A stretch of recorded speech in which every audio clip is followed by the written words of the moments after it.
नमस्कार सभी दर्शकों का बहुत बहुत स्वागत करती हूँ। आप देख रहे हैं जस्ट टीवी। मैं हूं नेहा शुक्ला। स्ट्रेट टॉक के साथ आप सभी के सामने उपस्थित हूँ और स्ट्रेट टॉक आज हम बात करने वाले हैं महाराष्ट्र में बिगड़ती कानून व्यवस्था को लेकर।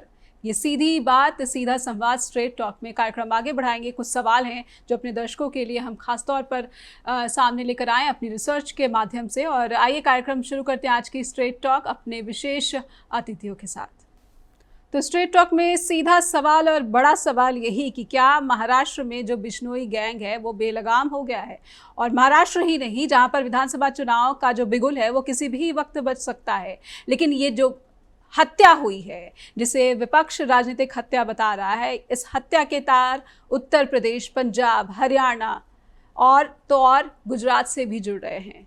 आइए स्ट्रेट टॉक में आज के जो सवाल हैं, आज के जो फैक्ट्स हैं वो हम अपने दर्शकों के सामने रखते हैं। उसके बाद आज के अपने पैनलिस्ट से आपका परिचय करवाएंगे। मुंबई में पूर्व मंत्री बाबा सिद्दीकी की हत्या कर दी गई है। बाबा सिद्दीकी एक चिर परिचित चेहरा, वरिष्ठ चेहरा, राजनीतिक का चेहरा, जिसकी हत्या कर दी गई और अभी भी दो जो इसमें आरोपी हैं वो फरार बता रहे हैं। महाराष्ट्र में कानून व्यवस्था पर एक गंभीर सवाल है, वो भी तब जब यहाँ पर विधानसभा चुनाव का बिगुल किसी भी वक्त बच सकता है। और सीधा सवाल जो है वहाँ के महाराष्ट्र के जो डिप्टी सीएम है और खास जो कि गृह मंत्रालय का जिम्मा भी संभाल रहे, बीजेपी के बड़े नेता है, बीजेपी का चेहरा भी है महाराष्ट्र का, देवेंद्र फडणवीस, उन पर भी सवाल पूछा जा रहा है कि ये गृह मंत्रालय का किस तरह का एक्शन है, किस तरह की व्यवस्था है कि यहाँ पर बाबा सिद्दीकी जिनकी हत्या कर दी जाती है, क्या भारत में अंडरवर्ल्ड का जो जाल है वो फैलता जा रहा है, ये अपने पैर पसार रहा है। बिश्नोई गैंग किस तरीके से कथित रूप से अगर ये हत्या कर रहा है तो इसकी जिम्मेदारी भी ले रहा है। उसके बाद जो इस तरह के क्लेम करते हैं वो अभी तक फरार है। बिश्नोई गैंग आखिर क्यों इस तरीके से, इसको किसका संरक्षण हासिल है, महाराष्ट्र पुलिस को हत्यारों की भनक क्यों नहीं लग सकी, जबकि बार बार बिश्नोई गैंग जो है धमकियां दे रहा था, जिसके भी इस हत्या के तार क्योंकि सलमान खान से भी जोड़े जा रहे हैं, क्योंकि उनके भी काफ़ी करीबी बाबा सिद्दीकी। और महायुति सरकार पर सीधा बड़ा सवाल कि सुरक्षा सुनिश्चित कर पाने में क्या सरकार विफल रही है। कुछ ऐसे ही सवाल और तथ्यों पर आइए आज की जो स्ट्रेट टॉक है वो शुरू करते हैं। दर्शकों से अपने आज के पैनलिस्ट का परिचय करवाते हैं। हमारे साथ जुड़ चुके हैं, कांग्रेस के प्रवक्ता हैं, महाराष्ट्र से जुड़ रहे हैं डॉक्टर शिवानंद हुल्यालकर जी हैं, लखनऊ से वरिष्ठ पत्रकार मुकुल त्रिपाठी जुड़ रहे हैं, महाराष्ट्र से ही वरिष्ठ पत्रकार अभय कुमार दांडगे जी जुड़ रहे हैं। दर्शकों की जानकारी के लिए बता दूं कि बीजेपी का कोई प्रतिनिधि आज कार्यक्रम में उपस्थित नहीं है क्योंकि उन्होंने अपनी व्यस्तता का हवाला दिया और इस विषय पर वो उपस्थित नहीं आज के कार्यक्रम में। लेकिन शुरुआत में शिवानंद जी आपसे करना चाहूँगी। शिवानंद जी, इस हत्या को विपक्ष राजनीतिक हत्या बता रहा है, जबकि अब तक की जो पुलिस जांच चल रही है उसमें कई एंगल से इस हत्या की जांच की जा रही है, खोजबीन की जा रही है और ये कहा जा रहा है कि बिजनेस रिलेटेड मर्डर भी हो सकता है, लेकिन कांग्रेस को ऐसा क्यों लग रहा है कि ये पॉलिटिकल मर्डर है? देखिए, बाबा सिद्दीकी कांग्रेस में थे, 3 बार एमएलए और मिनिस्टर रहा हुआ है, कैबिनेट मिनिस्टर रहा हुआ है। अगर 3 दाड़े हाई प्रोफाइल मर्डर बांद्रा जैसे एरिया में अगर मर्डर होता है तो मुंबई जैसे शहर में असुरक्षितता है और लॉ एंड ऑर्डर का कुछ भी नहीं हो रहा है। वाई सिक्योरिटी होते हुए भी उनका हत्या हुआ है जी। अगर बिश्नोई डायरेक्टली बोल रहे कि हाँ मैंने मार दिया, अरे फिर लॉ एंड ऑर्डर क्या कर रहे हैं, पुलिस क्या कर रहे हैं, और deputy chief minister Devendra Fadnavis ji क्या कर रहे हैं, अमित शाह जी देश के उन्होंने देश के होम मिनिस्टर है, उन्होंने क्या डायरेक्शन दिया। अगर महाराष्ट्र के सीएम कुछ भी कर सकते हैं, अगर महाराष्ट्र के सीएम और डिप्टी सीएम, मेरा तो कहना है कि डिप्टी सीएम देवेंद्र फडणवीस साहब इमीडिएट रिजाइन देना चाहिए। लॉ एंड ऑर्डर, मेरे को तो लग रहा है कि कल से अभी इलेक्शन का आचार संहिता लागू होने वाला है मैडम, उसके पहले महाराष्ट्र में हिंदू मुस्लिम करने का प्लानिंग तो नहीं है, ऐसा मेरे को लग रहा है। दूसरी बात, एक बार बोलते हैं कि सलमान खान का मित्र है, अब मैं भी सलमान खान का दोस्त हूँ। कितने लोग सलमान खान के राज ठाकरे साहब भी सलमान खान के घर पे जाते हैं, इसका मतलब सब लोग टारगेट पे थोड़ी होता है। लेकिन इसमें कुछ राज छुपा रहे हैं, बीजेपी आरएसएस का कुछ तो प्लान मेरे को लग रहा है। सच्चाई जब तक इंक्वायरी पूरी नहीं होती लॉ एंड ऑर्डर का, तब तक बिश्नोई का नाम लेना और किसी का नाम लेना ये उचित नहीं है। सच्चाई सामने आने दो ना। जी मैं किसी को सपोर्ट नहीं कर रहा मैडम, जी लेकिन सच्चाई सामने आना चाहिए। हाई प्रोफाइल मर्डर हुआ है, अगर दिन दहाड़े ऐसा ऐसा ऐसा हाई प्रोफाइल बांद्रा ईस्ट में जी अगर बाबा सिद्दीकी जैसा नेता का मर्डर होता है, इसका मतलब क्या है? इसके पहले भी शिवसेना का नेता घोषणा करके भी घर पे घुस के मर्डर हो गया। जी लॉ एंड ऑर्डर किधर है मैम? दूसरी बात, अब पुणे जैसे शहर में कोयता गैंग अलर्ट है, नागपुर में भी गैंगस्टर अलर्ट है। उसके बाद कल्याण में देवेंद्र पंडित जी की राइट हैंड एमएलए गायकवाड़ जी और एकनाथ शिंदे साहब का लेकिन शिवानंद जी मैं एक पुलिस स्टेशन में फायरिंग किया। जी ठीक है, एक सवाल मैं ये समझना चाहूंगी कि अगर हत्या का मकसद राजनीतिक था तो बाबा सिद्दीकी क्यों, एनसीपी के जो अजित पवार गुट के नेता, उनको क्यों चुना गया? नहीं, मेरे को लगता है कि मतलब हिंदू और मुस्लिम का दंगा फैलाना ये लोगों का राजनीति है। आप देखिए उत्तर प्रदेश हो, बिहार हो या मूसा जैसा का हत्या विष्णु के नाम पे उन्होंने आज तक उनका भी मर्डर करवाया। इसका सिंपल है, आने वाले चुनाव में हिंदू मुस्लिम का करने का प्लान तो नहीं है। दूसरी बात, और पुलिस में भी सब देखो, बॉम्बे का पुलिस पूरा वर्ल्ड में सेकंड नंबर पे है। पुलिस को नहीं, पर सत्ताधारी दल, सत्ता में शामिल दल के वरिष्ठ नेता, और वो भी इतने जो एक फेमस चेहरा, उसको टारगेट किया गया। तो आपके जो सवाल है या फिर आरोप है, तो उस पर भी शंकाएं जो है जुड़ जाती है। मैं अब शिवानंद जी मैं आऊंगी, दूसरे राउंड में आपके पास आऊंगी, लेकिन मैं दर्शकों को लेकर चलना चाहूंगी अभय कुमार जी के पास। महाराष्ट्र में, मुंबई में अभी जो कांग्रेस के प्रवक्ता बता रहे थे अभय जी, आप इस हत्या को किस एंगल से देख रहे हैं? क्या आप भी मानते हैं कि this is a political murder या फिर ये क्राइम है? जी देखिए, जिस तरीके से इस बाबा सिद्दीकी के मर्डर को लेकर चर्चा की जा रही है, उसके अंदर पॉलिटिकल व्यू या जिस गैंग ने वो हत्या की है, ये सभी बातें अगर हम थोड़ी देर के लिए बाजू में रखते हैं तो भी चलेगा। लेकिन सबसे बड़ी बात तो ये है कि एक माजी मंत्री जो एक्स मिनिस्टर है, उनकी हत्या की जाती है। अगले महीने में महाराष्ट्र में चुनाव होने वाले हैं। कुछ दिन पहले बाबा सिद्दीकी जी की हत्या होने के 10 दिन पहले ही डिप्टी सीएम देवेंद्र फडणवीस जो है, उनका 6th फ्लोर पर मंत्रालय में उनका खुद का ऑफिस है, वहां तक एक लेडी विदाउट परमिशन वहां तक चली जाती है, विदाउट एंट्री पास वहां तक चली जाती है। सर्वसामान्य नागरिक को, आम आदमी को मंत्रालय में अगर प्रवेश करना है तो उसकी पूरी चेकिंग की जाती है, आधार कार्ड देखा जाता है, फिर बाद में उनको एंट्री दी जाती है। इवन उनको एंट्री देते वक्त पानी की बोतल तक उनके हाथ में से निकाल कर ली जाती है। इतनी सिक्योरिटी मंत्रालय के बारे में अगर समझो ये लोग करते हैं, तभी भी डिप्टी सीएम, गृह मंत्री के कैबिन तक एक लेडी विदाउट परमिशन वहां तक जा सकती है। तो महाराष्ट्र की हालत और लॉ एंड ऑर्डर कैसा है, ये हम सब लोग देख सकते हैं। और जो हत्या हुई है वो घटना बहुत निंदनीय है। एक माजी मंत्री की अगर समझो इस तरीके से हत्या होती है, तो इसका तो क्या अभय कुमार जी, ये हत्या तो हो गई, लेकिन आप कह रहे हैं कि अभी हत्या के कारणों को हम अलग रख दें, लेकिन वहां पर आप पूरे महाराष्ट्र में जो लॉ एंड ऑर्डर की सिचुएशन है उस पर आप अपनी चिंता व्यक्त कर रहे हैं। क्या जनता के बीच भी इस तरह का भाव आप देख पा रहे हैं? जी डेफिनेटली, जनता में इस बात का तीव्र रोष है और जनता की मांग है कि इस सरकार ने रेजिग्नेशन दे देना चाहिए।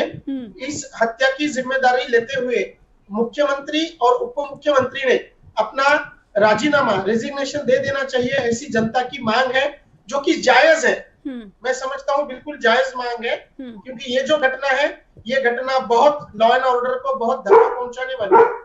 जी बिल्कुल, कहीं ना कहीं जो लॉ एंड ऑर्डर की स्थिति है महाराष्ट्र में, और सीधा सवाल पूछा जा रहा है देवेंद्र फडणवीस से, एकनाथ शिंदे से, कि आखिर महाराष्ट्र में इस तरीके की हत्या कर दी गई। और उससे पहले भी बहुत सारी जो वारदातें हैं वो सामने आ चुकी हैं, जो कि कानून व्यवस्था पर सीधे सीधे सवाल। लेकिन सबसे बड़ा सवाल तो अब सामने आ गया है कि क्या अंडरवर्ल्ड की वापसी महाराष्ट्र में हो रही है? आखिर ऐसा कैसे संभव है कि गुजरात में जेल में बंद एक शख्स जो है, जो कि गैंगस्टर है, उसके इशारों पर गुर्गे आते हैं और एक हत्या करके चले जाते हैं और पुलिस को भनक तक नहीं लगती, खास करके एक ऐसे शख्स की हत्या की जाती है, एक ऐसे पॉलिटिशियन की हत्या की जाती है जिसे वाई कैटेगरी की सुरक्षा हासिल है। और हम समझने की कोशिश कर रहे हैं कि आखिर बाबा सिद्दीकी की हत्या के पीछे क्या मकसद है और क्या ये मुंबई में अंडरवर्ल्ड की वापसी है, क्या ये राजनीतिक हत्या है या फिर ये किसी व्यापारिक रंजिश की वजह से अंजाम दिया गया है। लेकिन बिश्नोई गैंग ने जिस तरीके से जिम्मेदारी ली है,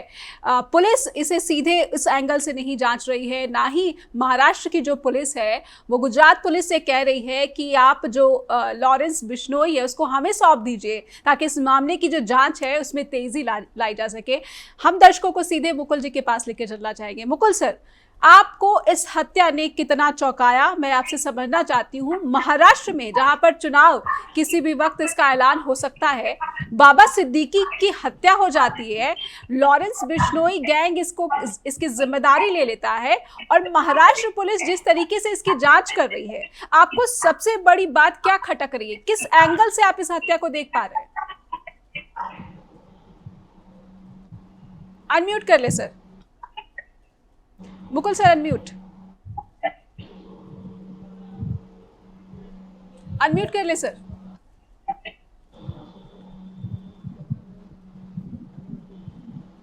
नहीं, हम नहीं सुन पा रहे सर। देखिए अगर आपकी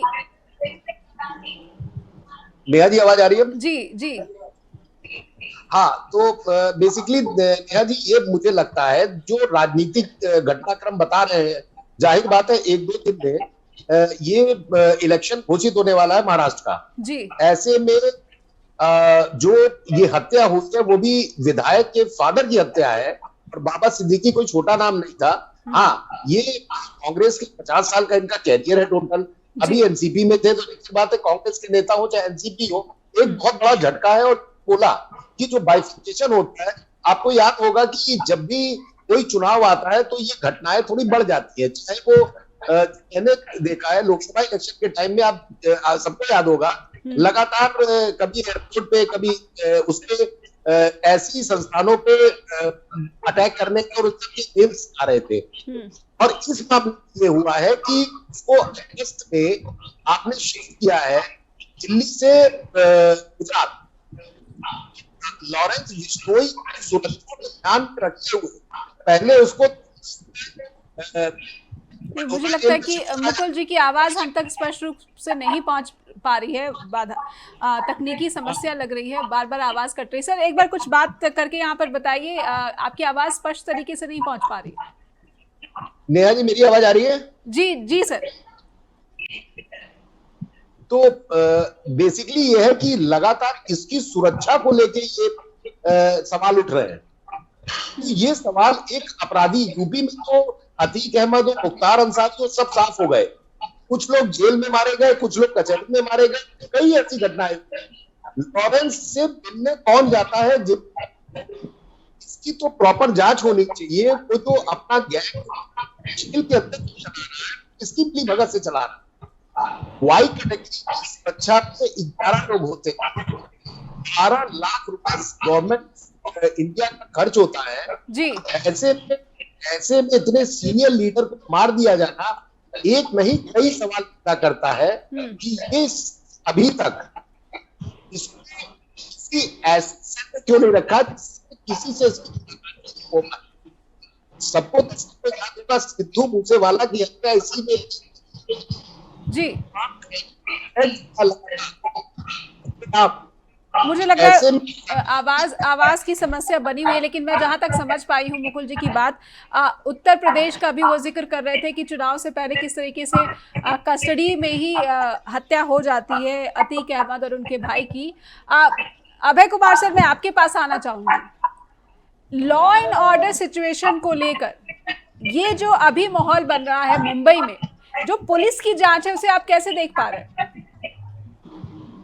देखिए, इस घटना की वजह से पूरे महाराष्ट्र की बदनामी हो चुकी है।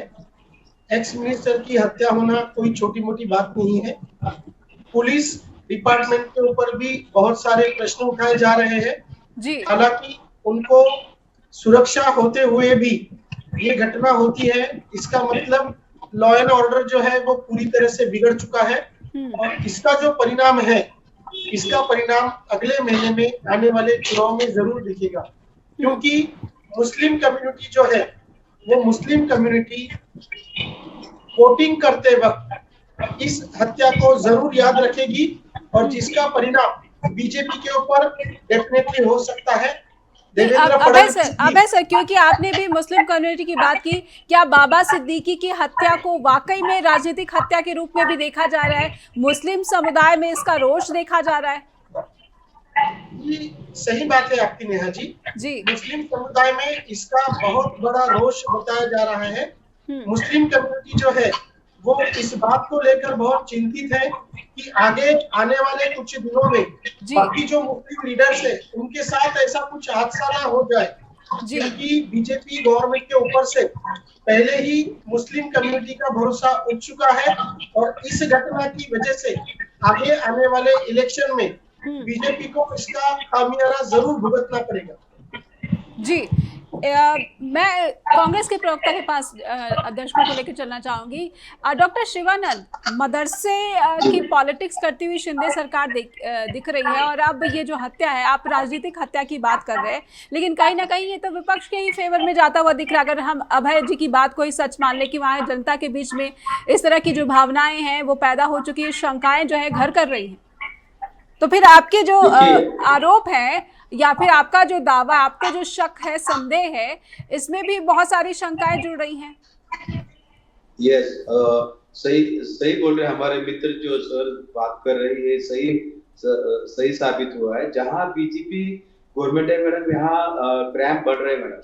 आप कहीं भी देखो, महाराष्ट्र देखो, मध्य प्रदेश देखिए या उत्तर प्रदेश देखिए, जहाँ बीजेपी गवर्नमेंट है, या गुजरात देखिए, अगर बिश्नोई जैसा बिश्नोई बड़ा है कि अमित शाह बड़ा है, या देवेंद्र फडणवीस बड़ा है कि बिश्नोई बड़ा है, आप ही बताइए। लॉ एंड ऑर्डर ये कौन सा तरीका है? अगर महाराष्ट्र स्टेट के होम मिनिस्टर है देवेंद्र फडणवीस जी, बड़े जिम्मेदारी से वो होम मिनिस्टर बने हुए, मेरा कांग्रेस की तरफ से, पूरा महाराष्ट्र की तरफ से देवेंद्र फडणवीस जी तुरंत रिजाइन देना चाहिए। ये हमारे शिवानंद जी, आपने कहा कि राजनीतिक हत्या है और कहीं ना कहीं वोट बैंक जो तुष्टीकरण है वो उद्देश्य में है, तो ये एक तरीके से देखा जाए तो कांग्रेस भी इस तरह की पॉलिटिक्स करती आई है।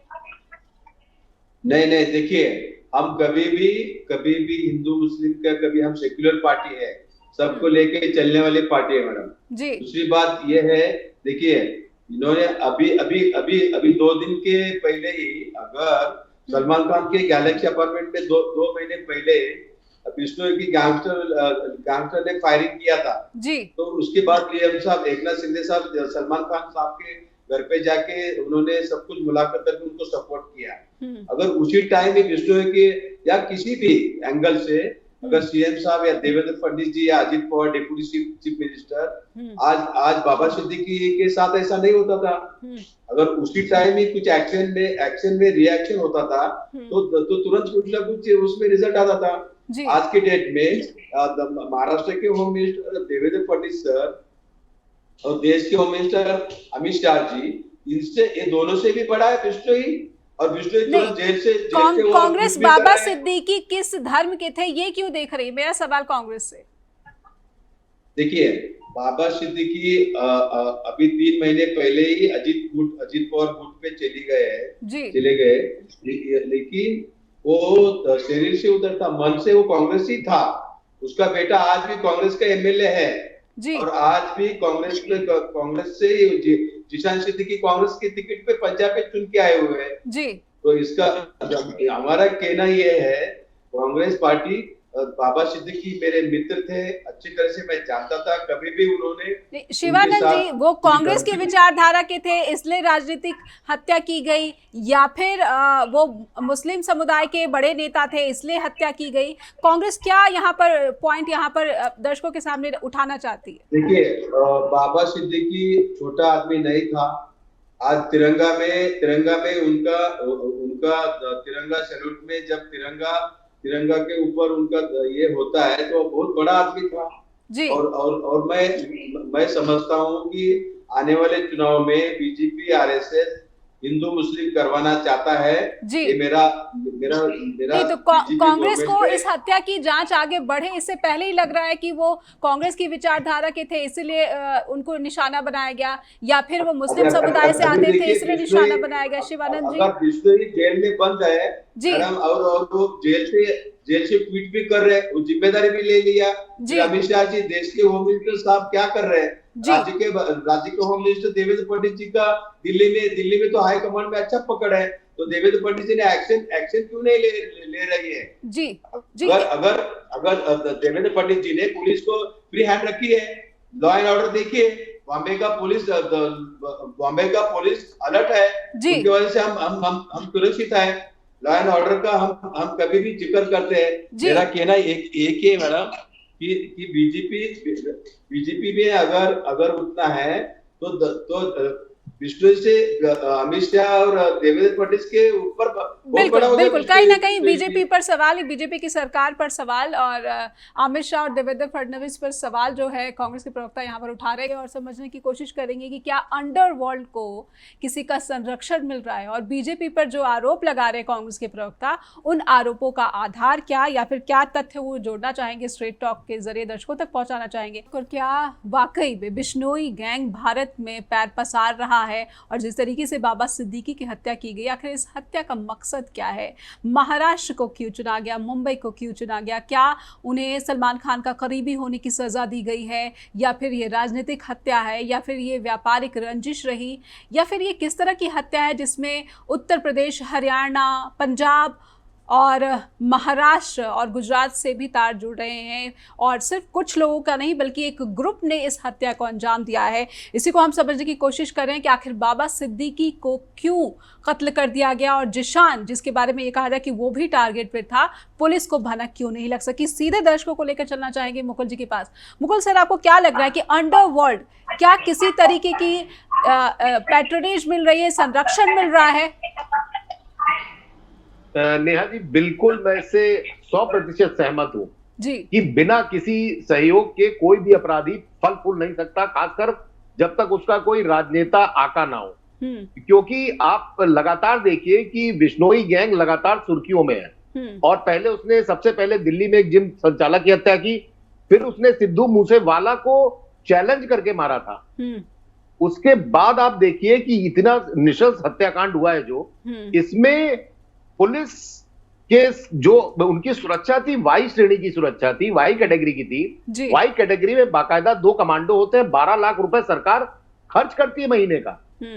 और उस वक्त दिल्ली पुलिस की LIU हो चाहे इंटेलिजेंस हो, उनको कोई भी भनक नहीं थी। जबकि जो लड़के पकड़े गए उन्होंने कहा कि हम कितनी बार उनका पीछा कर चुके हैं, और 1-2 बार हम लोगों ने प्रयास किया, लेकिन चूंकि वो उस वक्त माहौल नहीं बन पाया, उन्होंने मार दिया।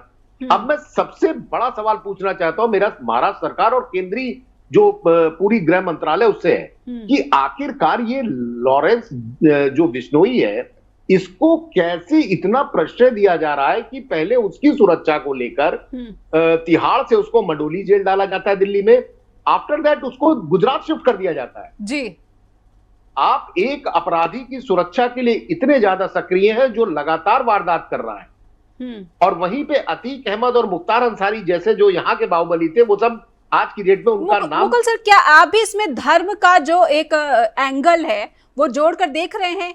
क्या ये हिंदू मुसलमान की जो राजनीति है, पॉलिटिक्स है, वो इस स्तर पर चली गई है कि अपराधी किस धर्म से जुड़ा हुआ है ये भी मायने रखने लग रहा है? देखिए, आप जो लगातार, चाहे वो मैं पार्टी में नहीं जाऊंगा, लेकिन 1 करोड़ 30 लाख मुसलमान महाराष्ट्र में है आज की डेट में। 11% उनकी आबादी है, जो अपने आप में बहुत बड़ी है। और वो जो कुछ सीटें हैं, करीब 15 से 20 सीटें ऐसी हैं जहां पे वो जिस तरफ अगर जाते हैं तो सीट ज्यादा ही होगी, बल्कि 20 तो मेरा जो अपना मैंने देखा अभी तक, तो वो चीजें हैं। तो ऐसे में सरकार को लगता है भाई सामने चुनाव है, और जो स्थिति है आज की डेट में, वो हमारे वरिष्ठ जो हमारे साथ ही बैठे हैं ये सब जानते हैं कि महाराष्ट्र में 2 फाड़ हो चुके हैं। एक तरफ तो पूरा NDA है, दूसरा इंडिया, इन्हीं के बीच में। और जो लोकसभा का रिजल्ट आया है वो बीजेपी के लिए शॉकिंग है जी। सवाल सबसे बड़े सवाल होते हैं, एक विधायक का फादर मार दिया जाता है जो 50 साल का उसका अनुभव रहता है, इतना सीनियर आदमी, और वो कहां से उठा था। उसका अगर इतिहास देखिएगा तो वो बहुत गरीबी से उठा था। फादर उसके एक घड़ी बनाते थे, जी। वहां से वो आदमी उठता उठता आज उसने इस शिखर पे पहुंचा था। और उसको इतना निशंस मार दिया जाता है क्योंकि वो सलमान खान का सहयोगी है। वो अपने इफ्तिकार पार्टी करता था जिसमें काफी बॉलीवुड हस्तियां आती थी, उसने अपने दम पे ये नाम बनाया। जी, तो ऐसे क्या में क्या एक क्या नहीं, क्या ये जो बिश्नोई गैंग है इसने खुद को एक बार फिर से स्टैब्लिश कर लिया, अपना टेरर जो है मुंबई में इसके बाद से जो है हम कहेंगे कि इसको स्टैब्लिश कर लिया है, खास करके विधानसभा चुनाव में, और इसका पॉलिटिकल जो है इफेक्ट या भी प्रभाव भी जो है हम जरूर देखेंगे।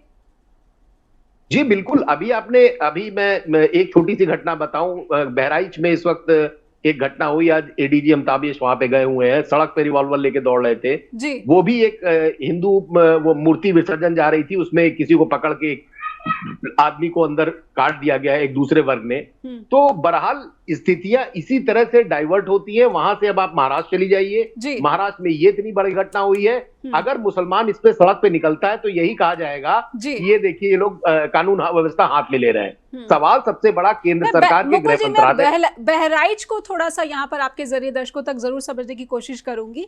ये जो दो नाम है, धर्मराज कश्यप और शिव कुमार, ये दोनों ही उत्तर प्रदेश के बहराइच से, वही बहराइच जहां पर इस वक्त जो है हिंदू मुसलमान की जो है हिंसा देखने को मिल रही है। आखिर बहराइच क्या वहां गढ़ बन रहा है कि यहाँ से जो क्रिमिनल्स हैं और बहुत ही ऐसी उम्र के कि उसने खुद को नाबालिग तक करार देने की कोशिश की, लेकिन जांच में उसके बालिग होने की पुष्टि हो गई। मुकुल जी देखिए, यूपी में जो पूर्वांचल है वो अपने आप में अपराध का एक गढ़ रहा है। श्री प्रकाश शुक्ला हो, बहुत नाम है, बड़े बड़े उसमें मंत्री भी रहे हैं जिनके बाकायदा उनके हिस्ट्री शीटर थे। और आज भी कई ऐसे लोग हैं जो इस वक्त जीवित हैं, चुनाव में नहीं लड़ रहे, लेकिन वो पहले विधायक और सांसद रह चुके हैं जी। जिसमें एक खास वर्ग का, हिंदुओं में ही एक खास वर्ग के कहा जाता है प्रश्रय देते हैं, सरकार प्रश्रय देती है, बड़े सवाल उठते हैं जी। तो यहाँ आजमगढ़ हो गया, आपका गाजीपुर हो गया, जौनपुर हो गया, यहाँ के लड़के बॉम्बे जाते हैं। देखिए, अपराध के क्षेत्र में बड़ा आसान होता है पैसा कमाना और जान भी गंवाना। तो जब कोई अपराध करता है तो भी उसका एक नाम होता है, और जब जान गंवाता है तो भी वो कनेक्शन उस शहर से जुड़ जाता है कि ये अपराधी फलाने शहर का था। तो बेसिक यहाँ पे गरीबी और जो एक जिसे कहते हैं अशिक्षित लोग हैं, बेरोजगारी है, गरीबी, वही आप करिए। तो वो लोग बॉम्बे बहुत मूव करते हैं और ट्रेनें फुल आती हैं। आप देख के आपका दिल दुखी हो जाएगा कि कैसे ये लोग ठुस ठुस के आते हैं, ये चीजें रहती हैं। तो ये लोग जल्द पैसा कमाने के चक्कर में ऐसे लोगों के गिरोह में शामिल होते हैं, और एक बहुत बड़ी फेहरिस्त है ऐसे लड़कों की जो कम से कम ये तो बात नहीं होगी मुकुल जी, नहीं तो इस हत्या को वो एंगल भी दिया जाता कि ये उत्तर प्रदेश और बिहार से आने वाले जो लोग हैं उन्होंने इस तरह की हत्या को अंजाम दे दिया है इसमें, क्योंकि दो जो है महाराष्ट्र के भी जो है आरोपी है। मैं अभय कुमार जी से इन आरोपियों के जो बैकग्राउंड है उसके जरिए किस तरह की भावना जनता में देखने को मिल रही है समझने की कोशिश करूंगी कि अगर उत्तर प्रदेश के ये दो नाम है तो दो नाम जो महाराष्ट्र के हैं, आखिर इन युवकों के बारे में जो भी जानकारी निकल कर आ रही है महाराष्ट्र की जनता को कैसे प्रभावित कर रही है। अब सर समझना चाहूंगी कि ये जो 6 नाम है इस हत्याकांड से जो जुड़े हुए नाम अब लोगों तक पहुंच रहे, इनकी जानकारियां पहुंच रही हैं। 2 महाराष्ट्र का युवक प्रवीण लोनकर और शुभम लोनकर, आखिर इन युवाओं के बारे में जो जानकारियां सामने आ रही हैं, आखिर क्या जो अंडरवर्ल्ड है इससे जुड़ने में परहेज नहीं कर रहा है महाराष्ट्र का भी युवक? अगर उत्तर प्रदेश का युवक जो है शॉर्ट रास्ता अपनाता है, छोटा रास्ता अपनाता है सक्सेसफुल होने का, या फिर अपराध ही क्यों ना हो पैसे कमाने की हो। अभय जी। नेहा जी, इसके अंदर जो आरोपी है उन्होंने इस हत्या के लिए 50,000 रुपए लिए, ऐसा पुलिस का दावा है या पुलिस की जांच में ऐसा सामने आ रहा है कि हत्या करने वाले। पर ये कितना संभव लगता है? 50,000 रुपए एक युवक अगर ले रहा है, ये कितना संभव लगता है? इस तरह की थ्योरी पर कितना यकीन करना चाहिए, पुलिस की थ्योरी पर? हाँ, मैं उसी पर आ रहा हूँ जी। ऐसा पुलिस की जांच में सिद्ध हुआ है और ऐसा पुलिस की तरफ से बताया जा रहा है जी। लेकिन अगर मैं बोलूं कि अगर समझो सिर्फ 50,000 रुपए के लिए कोई शख्स या कोई यंगस्टर अगर क्राइम करने के लिए अगर उतरता है तो ये सच में महाराष्ट्र गवर्नमेंट या फिर सेंट्रल गवर्नमेंट को सोचने की बात है कि जिस तरह से बेरोजगारी बढ़ रही है जी, उस तरफ ध्यान देना कितना जरूरी है। एक तरफ हम अगर देखेंगे तो जो शिक्षक है या जो लेक्चरर है उसको 1.5 लाख, 2 लाख, 2.5 लाख रुपए सैलरी मिलती है 2 घंटे या 3 घंटे के लिए पढ़ाने के लिए। जी क्या ये सैलरी सही है? अगर वही पैसे अगर बेरोजगार लोगों को सही में दिया जाए या छोटे मोटे काम के लिए उनको नौकरी का आश्वासन जैसा दिया जाता है हर इलेक्शन में, वैसा सिर्फ आश्वासन ना देते हुए अगर उन्हें सही में नौकरी दी जाए तो मैं समझता हूँ कि 5% या 10% भी ऐसे अगर समझो क्रिमिनलिटी या गुनहगारी अगर कम होती है तो वो एक प्रकार का बहुत बड़ी उपलब्धि होगी। देखो, तरह से युवा वर्ग अगर क्राइम को अगर हाथ में लेता है तो ये सिर्फ महाराष्ट्र के लिए ही नहीं, ये हर स्टेट के लिए और अपने भारत के लिए एक बहुत बुरी बात है। पूरे देश के लिए अपने लिए शर्मनाक बात है कि अगर युवा वर्ग ऐसे काम के लिए अगर आगे आता है और हत्या करने के लिए सिर्फ 50,000 रुपए लेकर अगर किसी की अगर हत्या करता है तो हम समझते हैं कि ये कैसा बिश्नोई गैंग है जिसमें 50-50 हजार रुपए देकर युवकों से हत्या को अंजाम दिलाया जा रहा है। दांडगे जी, मैं ये समझना चाहती हूँ कि क्या महाराष्ट्र में बेरोजगारी भी एक बहुत बड़ा जो विषय है, मुद्दा है, जो इसके जरिए एक बार खुलकर लोगों के सामने सार्वजनिक हो गया है? जी डेफिनेटली, बिल्कुल, लोगों में यही चर्चा है। अगर समझो बेरोजगारी अगर नहीं रहेगी, लोगों को अगर हाथ को काम मिलेगा तो वो ऐसे काम नहीं करेंगे ना। आज आप सोचिए, राशन फुकट में मिल रहा है, लाड़की बहन योजना 1500 रुपए फुकट दे रहे हैं। गवर्नमेंट जो है उनको काम करने के लिए आगे लाना चाहिए। अगर हर चीज उनको फुकट में अगर मिलेगी, मुफ्त में अगर मिलेगी तो वो लोग काम तो नहीं करेंगे ना। काम करेंगे तो उनको पैसा मिलना चाहिए, काम के लिए उनको पूरा योग्य दर मिलना चाहिए। जी ये बेरोजगारी होने की वजह से ऐसी क्रिमिनलिटी बढ़ रही है, इसके बारे में सोचना बहुत जरूरी है। जी शिवानंद जी के पास चलूंगी। शिवानंद जी, अनम्यूट कर लीजिए अगर आप मुझे सुन पा रहे हैं। अब 50,000 रुपए के लिए महाराष्ट्र का युवक अगर मर्डर का कॉन्ट्रैक्ट ले रहा है तो विपक्ष इस मुद्दे को कैसे देख रहा है, इस बेरोजगारी की स्थिति या कहूं या फिर अपराध के प्रति युवाओं का आकर्षण? देखिए, मेरा मानना ये है, आदरणीय देश के prime minister sir Narendra Modi sir ने 2 करोड़ रोजगार देने का वादा किया था जी। अभी तक पूरा नहीं हुआ। बाहर महंगाई चरम तक गए हुए है, महंगाई बहुत बड़ा हुआ है जी। और दूसरी बात, महाराष्ट्र में मुंबई जैसा कैपिटल सिटी है मुंबई, इसमें पूरा पॉलिटिकल दिल्ली से लेके पूरा इंडिया का पूरा ध्यान मुंबई पे है। इसमें जो आने वाले चुनाव में कैसे भी करके साम दाम दंड अपना के अमित शाह जी अभी 10 दिन पहले आके चले गए विदर्भ में। वो बोला साम दाम दंड कुछ भी करके यहाँ का सत्ता चाहिए। सत्ते के लोभ में ये लोग फेल्यूर है, स्टेट भी फेल्यूर है और सेंट्रल गवर्नमेंट भी फेल्यूर है जी। मेरा कहना यह है कि रोजगार नहीं है, जो छोटे छोटे, मेरे को डाउट है इसके पीछे बहुत बड़ा हाथ है, लेकिन वो सच्चाई सामने आने तक मेरे को अभी लॉ एंड ऑर्डर के हिसाब से बात करना उचित नहीं रहेगा।